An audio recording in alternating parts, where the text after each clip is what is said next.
Alright, here we are on our Dr. QuickStart course on dollar cost averaging. So what you see in front of us here is just a simple spreadsheet where I've got several columns here. One is money invested. Now what we're going to do is we're going to invest just a fixed amount of money because we talked about it going on autopilot.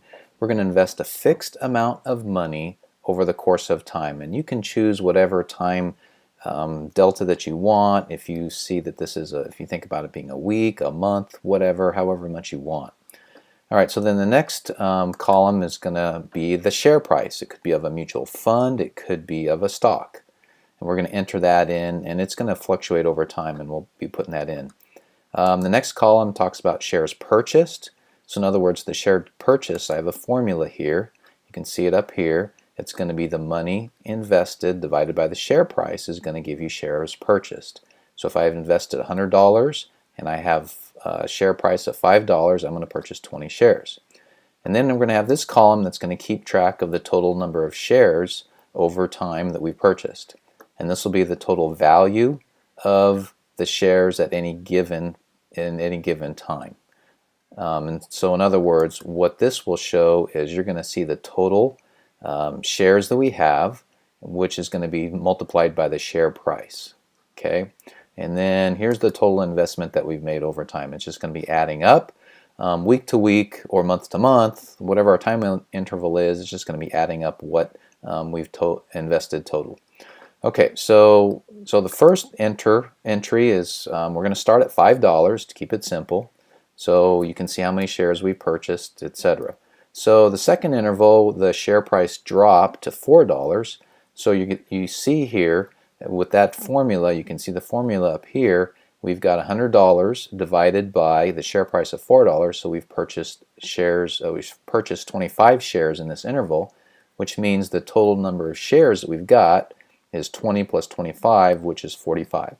Okay, so then our total value is going to be 45 shares times $4. That's how we get $180. And you can see, and I'll have the spreadsheets in the course that you can download and play with once you complete the course.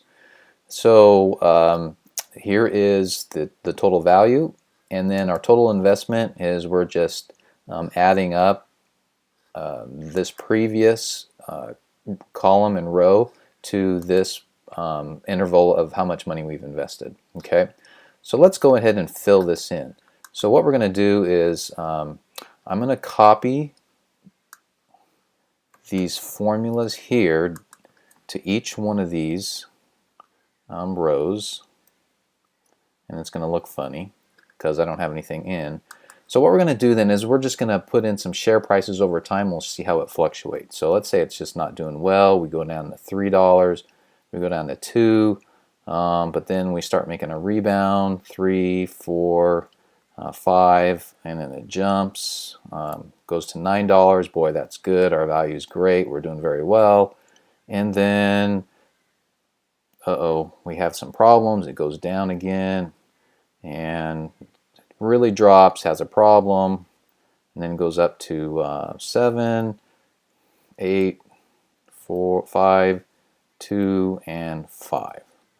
So what you see here now is we started out at a share price of $5. Over the course of this particular interval, we have basically stayed the same. So the stock return has really done nothing over time. It's really stayed the same price. So you can see how many total shares that we purchased over time. You can see the total value of our investment and our investment dollars.